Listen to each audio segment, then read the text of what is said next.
देखो बच्चों, हम बोर्स थ्योरी पढ़ लिए।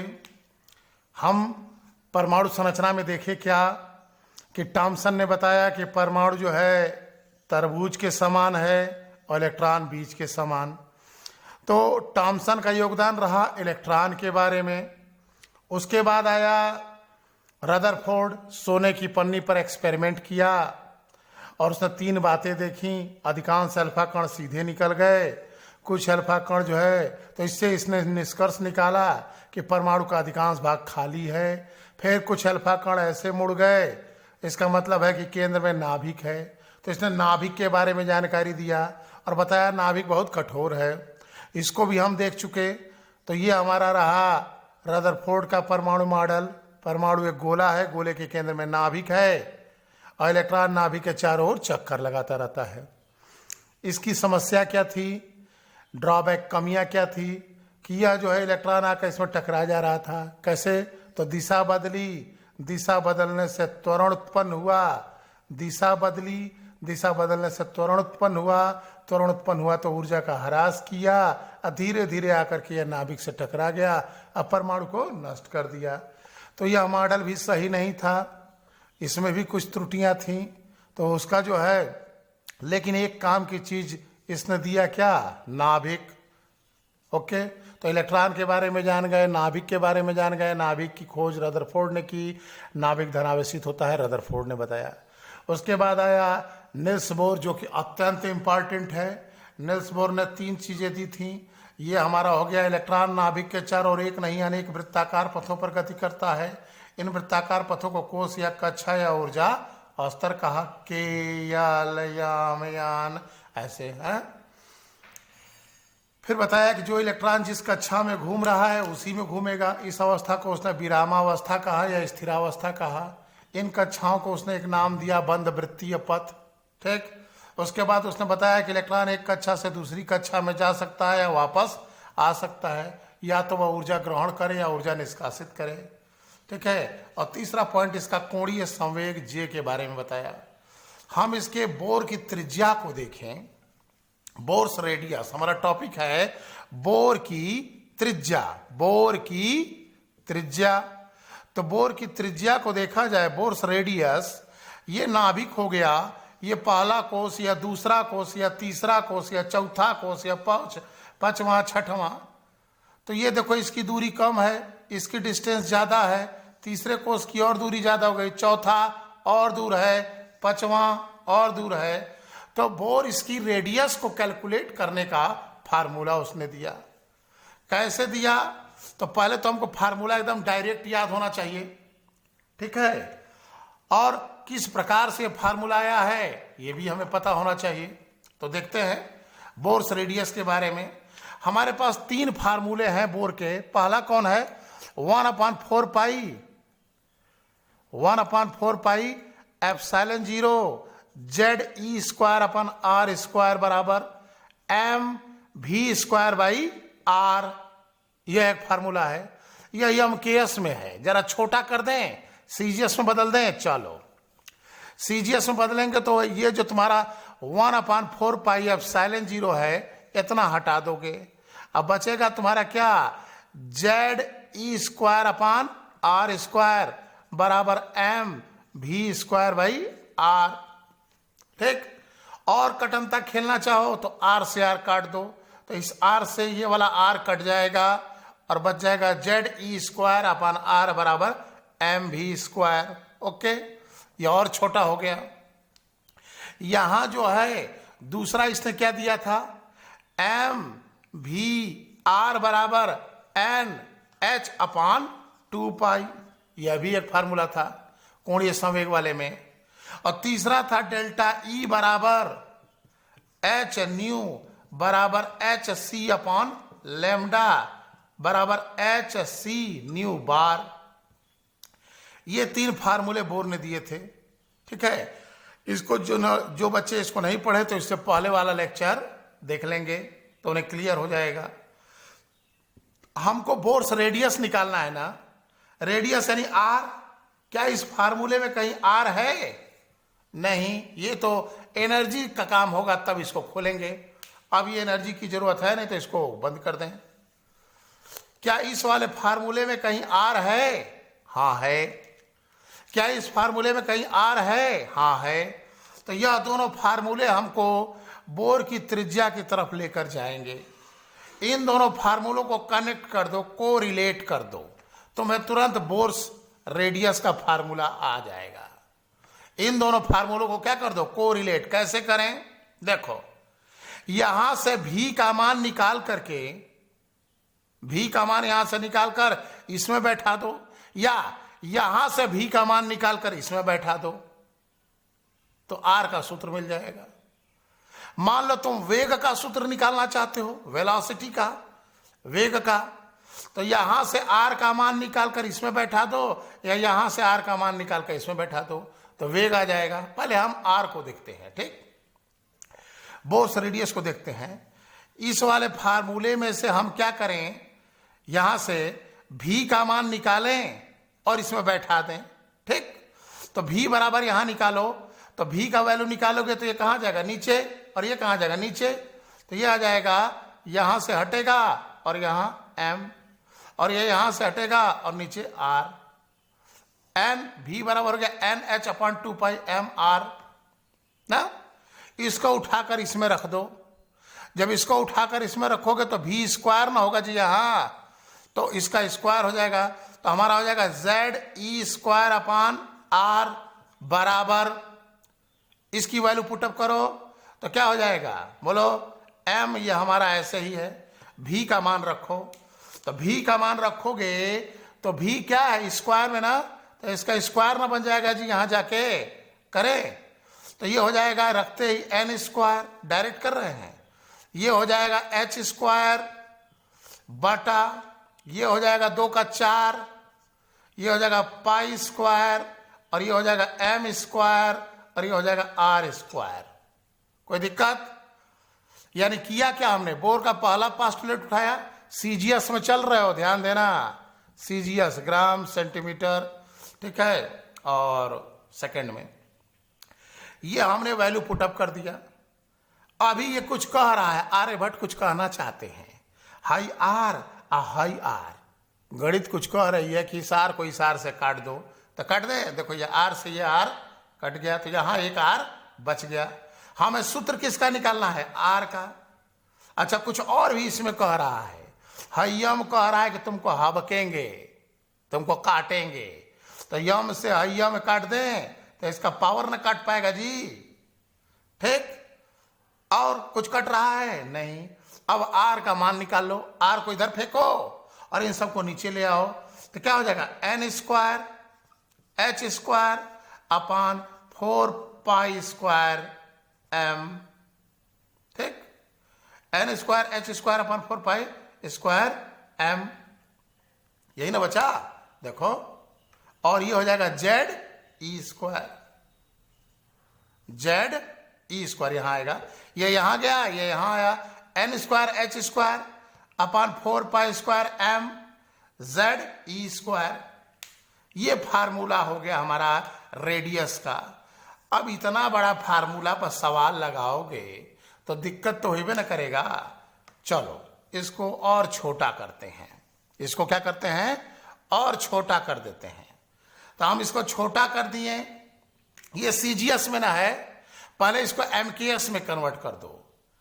एमकेएस में करोगे, आर का लिखते सूत्र, आर बराबर n², ये याद होना चाहिए, n² h² अपान 4π² m ZE², ठीक, ये तुमको याद होना चाहिए, क्योंकि कई परीक्षाओं में इसको पूछ दिया जाता है कि बोर्स रेडियस का सूत्र है n² h² अपान 4π² m ZE²। किसमें है ये, CGS। इसको एमकेएस में बदलो। एमकेएस में बदलना बहुत आसान है। ये जो ई दिख रहा है, ई के स्थान पर रख दो ई अपान √4πε0। ई के स्थान पर रख दो ई अपान √4πε0। ऑटोमेटिक ये सीजीएस से एमकेएस में आ जाएगा। रखें, देखो, आर बराबर n² h² अपॉन, ठीक, 4 पाई स्क्वायर, ठीक, एम जेड। अब ई का मान रखो, ई का मान रखोगे, हां, ई के स्थान पर क्या रखना है, e upon under root 4 pi epsilon 0। जब इसको रखोगे तो यहां स्क्वायर ना है, तो इसका स्क्वायर हो जाएगा, तो हाई हो जाएगा ई स्क्वायर, और ये हो जाएगा अंडर रूट से बाहर नहीं होगा, ये हो जाएगा 1 अपॉन 4 पाई एप्सिलॉन 0। देखो जैसे 4 पाई एप्सिलॉन 0 गायब हुआ था एमके से सीजीएस में, वैसे ही वापस आ गया। तो उसके लिए करते क्या है, ई के स्थान पर ई अपन अंडर रूट 4 पाई एप्सिलॉन 0 कर देते हैं। इसको सीजीएस में लाना है, बस इसी को गायब कर दो, इसी को गायब कर दो, देखो ये वाला फार्मूला आ जाएगा। ओके, अब आते हैं, इसको फार्मूले को थोड़ा छोटा किया जाए। कैसे छोटा होगा जी, तो जिसका जिसका जो कांस्टेंट है उसकी वैल्यू इसमें रख दो, इसको मिटा दो ऊपर वाला, इसकी जरूरत तो है नहीं अभी। जो इसमें फिक्स है जिसका वैल्यू उसको रखो। देखो एन का वैल्यू कहां फिक्स है जी, हाई नाभिक हो गया, पहला कोष होगा तो एन का मान 1 रखेंगे, दूसरा कोष हो गया तो एन का मान 2 रखेंगे, तीसरा कोष हो गया एन का मान 3 रखेंगे। तो हमको एन तो फिक्स नहीं है, चेंजेबल है, वेरिएबल है, 4 है तो 4 रखेंगे, ठीक। अगर इलेक्ट्रॉन 5वें कक्षा में है तो एन बराबर 5 हो जाएगा, तो एन का मान तो फिक्स नहीं है, इसलिए एन को तो वैसे ही रहने दें। एच की वैल्यू, एच क्या है, प्लांक नियतांक 6.626 गुणे 10 के घात ऋण 34 क्या जूल सेकेंड। इसमें एच का मान रख दो, इसका स्क्वायर हो जाएगा। 4 पते है, 4 रख दो। पाई का मान आर्यभट्ट गिफ्ट दिए थे 3.14, उसका वर्ग कर देंगे। एम इलेक्ट्रॉन का द्रव्यमान 9.1 गुणे 10 के घात ऋण 31 क्या केजी किलोग्राम, इसको रख दिए, ठीक, क्योंकि जो फिक्स था उसको रखते जा रहे हैं।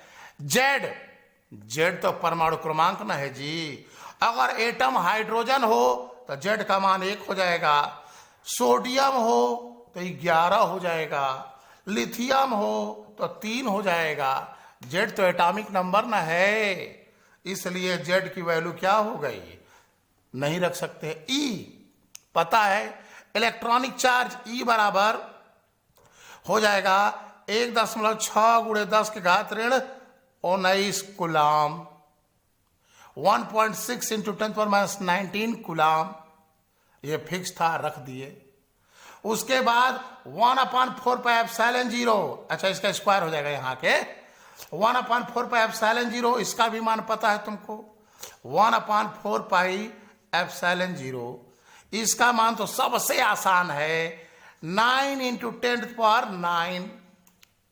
ये सब जो है इसमें रख दो, रख कर हल कर दो, है तो क्या आएगा सॉल्व करने पर, ये हमें याद होना चाहिए। एन ये तो हमको वेरिएबल है, एच का मान रखे ये वाला और उसका स्क्वायर कर दिए, 4 की वैल्यू रख दिए, ये भी खत्म हो गया। पाई की वैल्यू रखे 3.4, उसका स्क्वायर कर दिए, ये भी खत्म। एम की वैल्यू रखे 9.1 इंटू 10⁻31 केजी इलेक्ट्रॉन का मास ना। जेड की वैल्यू नहीं रखे हो तो जेड को यहां लिख दें, जेड की वैल्यू नहीं रखे थे। ई की वैल्यू तुम रख चुके, उसका स्क्वायर कर दिए। 1/4 पाई एप्सिलॉन 0 की वैल्यू रख दिए। ई क्या है, इलेक्ट्रॉन पर आवेश, ये सारी वैल्यू रख दिए और इसको सॉल्व कर दिए तो तुम्हारा आंसर आएगा गुणे 0.0529 गुणे 10 के घात ऋण 10। आर दूरी ना है जी, दूरी किलोमीटर में मिलती है, मीटर में मिलती है, सेंटीमीटर में मिलती है। एम के एस में डिस्टेंस किस में आएगी जरा बताओ तो। एम के एस में क्या किलोमीटर में होता है, नहीं, मीटर, तो यह आएगा मीटर में, ठीक। तो हमारा फार्मूला छटकुनिया हो गया ये। अब इस पर सवाल आसानी से लगाया जा सकता है। देखो फार्मूला क्या आ गया, आर बराबर n square upon z into 0.529 into 10⁻10 metre. 10 के घात ऋण 10 मीटर को हम कहते हैं 1 एंगस्ट्रॉम। तो इतना की जगह हम लिख सकते हैं 1 एंगस्ट्रॉम, 1 एंगस्ट्रॉम। 1 का गुणा कर दोगे तो ये हो जाएगा, ये फार्मूला और छोटा हो गया। R बराबर हो गया n² z into 0.529 angstrom. R की आ गया। सेंटीमीटर में करना चाहो तो R बराबर हो जाएगा, हाय देखो 10 के घात ऋण 10 मीटर ना जी, 1 मीटर बराबर 100 सेंटीमीटर, यानी 10 के घात 2 सेंटीमीटर। 1 मीटर बराबर 100 सेंटीमीटर, तो 10 के घात 2 सेंटीमीटर। तो हम इसको सेंटीमीटर में करेंगे तो 10 के घात 2 रखेंगे, तो 10 के घात ऋण 8, ये क्या बचेगा ऋण 8। तो इसी को हम कह दिए R बराबर क्या हो गया n² इंटू 0.529 इंटू 10⁻8 सेंटीमीटर। अब हमारे सामने यह फार्मूला छोटा हो क्या गया, समग्र एक जगह कर दें। देखो CGS में फार्मूला हमारे पास क्या आया, बोलो। R बराबर n² h² 4 π² mz e²। ये हो गया किस में, CGS में। MKS में बदलना हो तो e², e के स्थान पर 1/4πε0, तो इसको ऐसे ही रहने दो, यहां 1/4πε0 बढ़ा दो, हो जाएगा ठीक। उसके बाद R बराबर क्या आ गया, सब वैल्यू पुटअप किए थे तो क्या आया था, इसका मान n² अपान हाई सब वैल्यू रख दिए थे अपान z इनटू क्या आया 0.529 एंगस्ट्रॉम। या तुम कह सकते हो R बराबर n² अपान z इंटू 0.529 इंटू 10⁻10 मीटर। या कह सकते हो R बराबर n² अपान z इंटू 0.529 इंटू 10⁻8 क्या सेंटीमीटर। तुमसे कहा जाए रेडियस सेंटीमीटर में निकालो, हाई फार्मूला लगा दोगे। तुमसे कहा जाए रेडियस मीटर में निकालो, हाई फार्मूला लगा दोगे। तुमसे कहा जाए रेडियस एंगस्ट्रॉम में निकालो, हाई फार्मूला लगा दोगे। n क्या है, कोष की संख्या, इलेक्ट्रॉन किस कोष में घूम रहा है। z क्या है, एटॉमिक नंबर, परमाणु क्रमांक है। हाइड्रोजन के लिए 1, हीलियम के लिए 2, लिथियम के लिए 3, बेरिलियम के लिए 4, कार्बन के लिए 6 ठीक। यहां देखें n कोष की संख्या या मुख्य क्वांटम संख्या, h प्लांक नियतांक, 4 पाई जानी रहो m इलेक्ट्रॉन का द्रव्यमान, z परमाणु क्रमांक एटॉमिक नंबर है, e इलेक्ट्रॉन पर चार्ज 1.6 × 10⁻19 कूलाम। अब इस पर हम एक सवाल देखते हैं। अब तुमसे क्वेश्चन दे दिया गया कि हाइड्रोजन के, क्या क्वेश्चन दिया है, हाइड्रोजन के H एटम है, हाइड्रोजन के पहले कोष, पहला कोष की त्रिज्या क्या होगी, रेडियस इक्वल टू व्हाट। ये क्वेश्चन हो गया, हाइड्रोजन के पहले कोष की त्रिज्या क्या होगी। तुमको कह दिया हाइड्रोजन, तो एक चीज तुम जान गए, क्या, z बराबर 1। चौथा कोष, पहला कोष, तो पहला कोष यानी n बराबर 1। और r equal to question mark. कैसे लगाओगे, फार्मूला बैठ के बड़का वाले पर नहीं लगाना, छोटका वाला। r बराबर क्या है, n² अपान z इंटू 0.529 एंगस्ट्रॉम। ये 0.529 है, अगर तुम और सरल करना चाहो तो 0.53 कर दोगे तो और छोटा हो जाएगा ठीक। अभी हम 0.529 रहने देते हैं। वैल्यू पुटअप करो, n पता है कौन सा कोष, पहला, तो n की वैल्यू 1 रख दिए, अपान 1 का स्क्वायर ना जी, अपान z एटॉमिक नंबर, हाइड्रोजन के लिए क्या हो गया 1 गुणे 0.529। अब आंसर तुम्हारा एंगस्ट्रॉम में गिरेगा। क्या कह रहा है, 1 का स्क्वायर 1 और 1 समझ में आ रहा है, तो आंसर आ जाएगा 0.529 एंगस्ट्रॉम। ये तुम्हारा हो गया Bohr's radius for H atom, hydrogen के पहले कोष की त्रिज्या, यानी इलेक्ट्रॉन की नाभिक से दूरी। कहें सेंटीमीटर में बताओ, तो इसको हटाकर गुणे 10 की घात ऋण 8 सेंटीमीटर कर देना। कहे मीटर में बताओ, तो गुणे 10 की घात ऋण 10 मीटर हो जाएगा। बस में रहा है, 1 एंगस्ट्रॉम बराबर होता है 10 के घात ऋण 10 मीटर बराबर 10 के घात ऋण 8 सेंटीमीटर। तो एंगस्ट्रॉम में आंसर निकालो और 10 के घात ऋण 10 का गुणा कर दो तो मीटर में आ जाएगा, और 10 के घात ऋण 8 का गुणा कर दो तो सेंटीमीटर में आ जाएगा। एक और सवाल देखते हैं, एक और सवाल देखो। हम कह दिए लिथियम के, कौन सा, Li, लिथियम के, इसने से तुम्हारे दिमाग में क्या दौड़ा? तुम्हारे दिमाग में दौड़ जाना चाहिए कि नाम लिया लिथियम तो जेड का मान क्लियर कर दिया। कितना? 3। लिथियम के दूसरे कोष, प्रश्न आ गया लिथियम के दूसरे कोष की त्रिज्या क्या होगी, क्वेश्चन मार्क।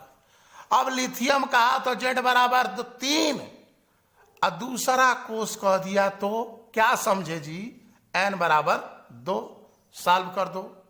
r बराबर क्या है, n square upon z into 0.53 angstrom. Shortcut कर दिए, क्योंकि 0.529 इसको तुम क्या लिख सकते हो, 9 है तो 3 कर सकते हो। चलो वैल्यू पुटअप करो, r बराबर n, चौथा कोष है जी, दूसरा, तो दूसरा का मतलब 2 का स्क्वायर बटा जेड, एटॉमिक नंबर क्या है, Li ना है तो 3 इंटू 0.53 एंगस्ट्रॉम। हल कर दो, 2 का स्क्वायर क्या होगा, 4। इसको तुम सॉल्व कर सकते हो, यह हमें दिखाने की जरूरत नहीं है। ठीक, चलो आगे बढ़ते हैं। हम यहां बोर्स रेडियस के फार्मूले को थोड़ा और पैनी दृष्टि डालते हैं। पैनी दृष्टि डालें, r बराबर क्या आया है, n square upon z into 0.529 angstrom. ठीक, हम तुमसे क्वेश्चन दे दें कि हाइड्रोजन के पहला कोष, कौन सा, पहला कोष, और लिथियम के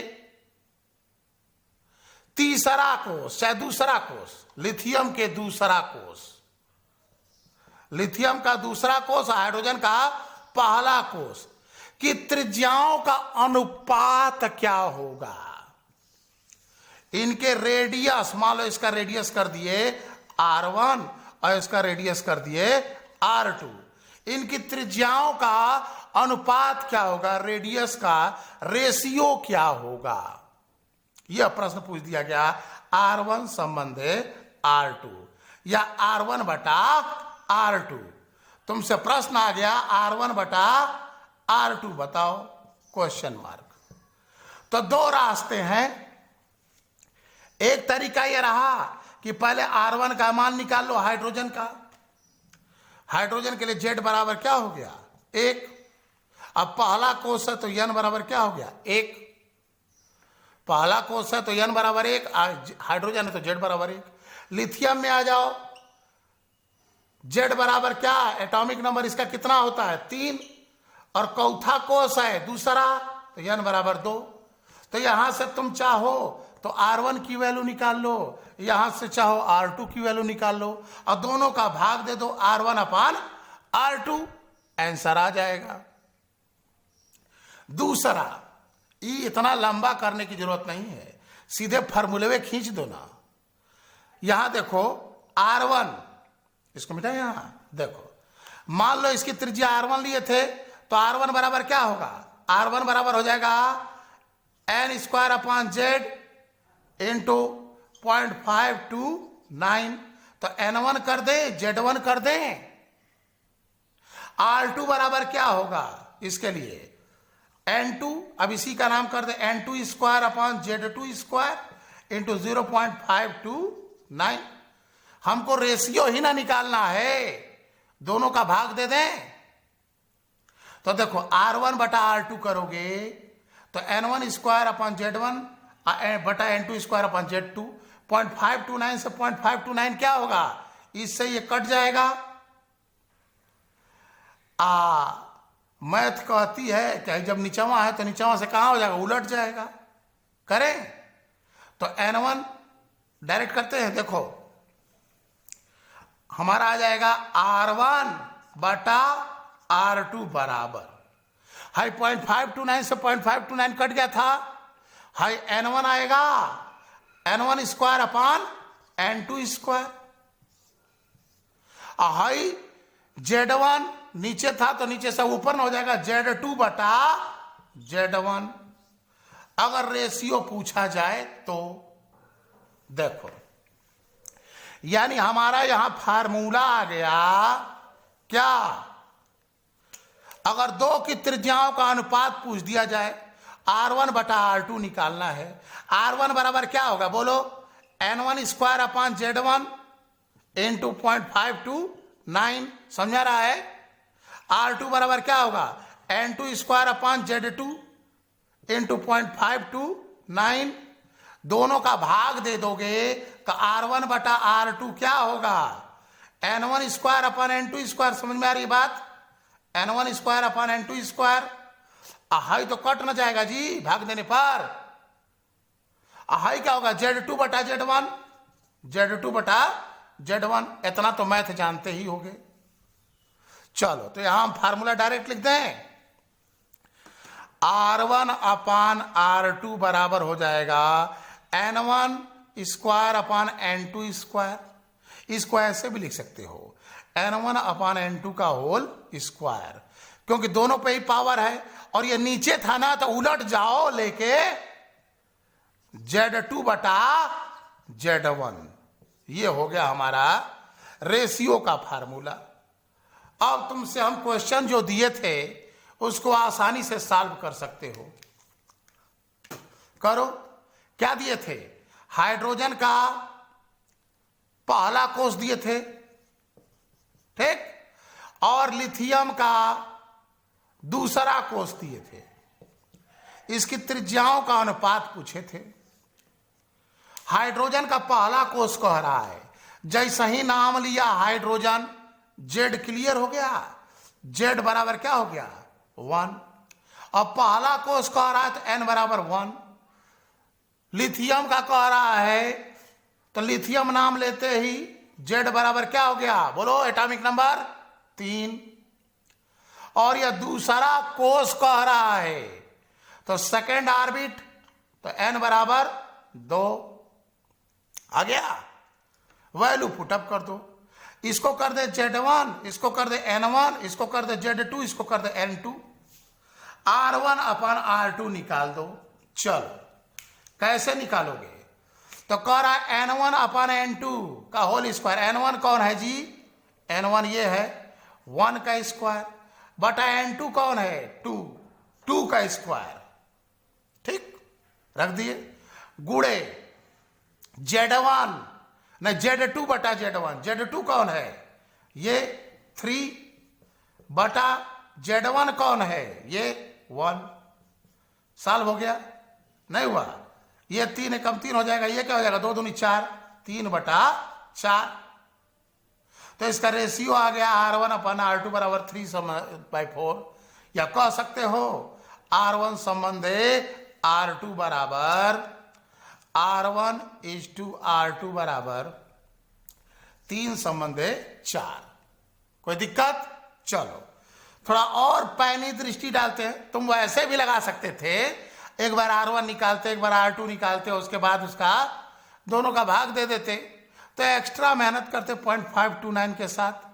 इसलिए हमने किया कि अंश में है तो n1 अपन n2 का होल स्क्वायर, और हर में है तो n2 z2 अपन z1 हो गया। एक और सवाल देखते हैं।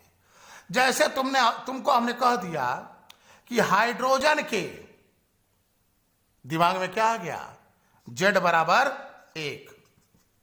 हाइड्रोजन के पहले कोष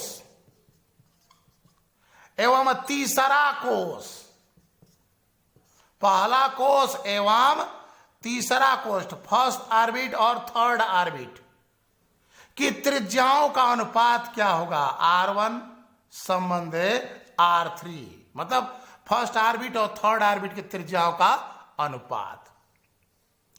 तो तुम कैसे लगाओगे, एक तरीका तो रहा, इस फार्मूले पर जाओ, r1 का मान निकालो, n का मान 1 पहला कोष, और z एटॉमिक नंबर वही है 1, रख दिए, हल कर लिए, आ गया आंसर। फिर r3 निकालो, तीसरे कोष की त्रिज्या, तो n का मान 3 रखोगे और z का मान फिर 1 रखोगे और फिर हल करोगे। दूसरा तरीका यह है कि जब वही एटम है तो z बार बार एक ही ना आएगा, z की वैल्यू वही आएगी, क्योंकि सेम एक ही एटम का पहला कोष निकाल रहे हो और उसी एटम का तीसरा कोष के लिए, तो z का मान तो बार बार एक ही ना रखोगे। तो z1 बराबर z2 हो, अगर z1 बराबर z2 हो, यदि z1 बराबर z2 कर दो इस फार्मूले में, तो r1 अपान r2 बराबर क्या हो जाएगा, n1 square upon n2 square. बस अब तुम इसमें द्रुत गति से काम कर सकते हो। तुमसे क्या कहे थे, हाइड्रोजन का पहला और तीसरा, यही ना था, तो पहला 1, तीसरा 3, तो 1 का वर्ग 1 और इसका मान 3, तो 3 का वर्ग 9।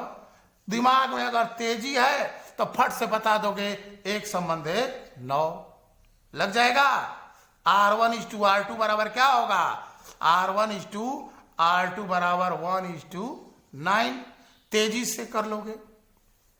अगर यही हम तुमसे कहे तो फार्मूला हमारा क्या आ गया, अगर z1 और z2 बराबर हो तब बे z1 = z2, यदि ना क्या हो, z1 बराबर z2 हो, तो सूत्र आ गया r1 अपान r2 बराबर n1 square upon n2 square. अब तुम्हारे काम में स्पीड आ जाएगी। प्रतियोगी परीक्षाओं में वही लड़का सफल होता है जिसके काम में स्पीड भी हो, क्योंकि वहां रेस अगेंस्ट टाइम, समय कम होता है और आंसर जल्दी जल्दी निकालना होता है। तुमसे कह दिए Li के, लिथियम के दूसरे एवं तीसरा कोष की त्रिज्याओं का अनुपात, यानी r2 संबंधे r3। अब तुम्हारा दिमाग तगड़ा है तो तुम देख लिए कि एटम तो वही है लिथियम, उसी का दूसरा कोष है, उसी का तीसरा कोष है। तब तुम क्या करोगे, यहां जो है z का मान सेम हो गया तो फार्मूले में गया n1 square upon n2 square, यानी 2 का वर्ग 4 बटा 3 का वर्ग 9। वैल्यू रख रख के हल करोगे, लेकिन बहुविकल्पी हो तो फट से पकड़ोगे, स्क्वायर मार दोगे जी, केवल 4 संबंधे 9। समझ में आ गया। अब एक चीज और देखो, मान लो n1 यदि n1 बराबर n2 हो, कोष ही सेम हो, तब r1 अपान r2 बराबर z2 बटा में z1। और तेजी से भाई तुम चाहो तो ऐसे भी लगा सकते हो, लेकिन पैटर्न लंबा होगा, इसमें तनी काम जल्दी होगा। क्वेश्चन दे इस पर, देखो हाई वाला मिटा दे, यहां चलो यहां मिटा दिया। हम कहे यहां क्या है, परमाणु क्रमांक बदल रहा है, कोष वही है। हम कहे हाइड्रोजन का पहला कोष और लिथियम का पहला कोष, हाइड्रोजन का पहला कोष और लिथियम के पहला कोष की त्रिज्याओं का अनुपात बताइए। हाइड्रोजन का पहला कोष और लिथियम का पहला कोष, तो हमको बताना है RH संबंधे RLI, RH संबंध है RLI, दोनों का कोस सेम है, Z1 Z2 बराबर, ये N1 N2 बराबर हो गया, तो इसका कहानी खत्म। कह रहा है Z2 अपन Z1 सूत्र में ना बचेगा, तो जस्ट इसको उलट दो। RH संबंध RLI बराबर हाइड्रोजन की त्रिज्या संबंध लिथियम की त्रिज्या बराबर 3 संबंध 1, क्योंकि हाइड्रोजन का एटॉमिक नंबर 1 है, इसका मान 1 होगा, और लिथियम का 3, तो 3 संबंध 1। इसी को अगर हम कह दें RLI संबंध RH, तब क्या होगा, Li नीचे जाएगा ना, ये हो गया Z1 और ये हो गया Z2, तो उलट न जाएगा, 1 संबंध 3। समझ में आ गया? तो तुम इस पर सवाल लगा सकते हो। तो तुम्हारे सामने क्या फार्मूले आए बोर्स रेडियस का, सूत्र को जानो। एक सूत्र आया R बराबर N square H square upon 4 pi square MZE square CGS में। दूसरा आया R बराबर N square upon Z into 0.529 angstrom. Metre में करना हो तो 10 के घात ऋण 10 का गुणा कर देना, यहां सेंटीमीटर में करना हो तो 10 के घात ऋण 8 कर देना। और अगर रेशियो पर बात करें तो R1 अपान R2 बराबर हाँ, ये सूत्रवा कुलहीन की जननी है, इसी से सब आ रहा है। क्या होगा, N1 square upon N2 square, यही ना होगा, N1 square upon N2 square गुणे, ये नीचे है तो उलट जाएगा, Z2 बटा Z1। फिर आ गया, अगर N1 N2 सेम हो तो R1 बटा R2 बराबर Z2 बटा Z1। अगर Z1 Z2 सेम हो, परमाणु क्रमांक ही समान हो जाए, तो R1 बटा R2 बराबर N1 स्क्वायर बटा N2 स्क्वायर। ये दिमाग में इतना बैठा रहेगा तो बोर्स रेडियस पर तुम कोई भी सवाल लगा सकते हो। बात समझ में आ गई?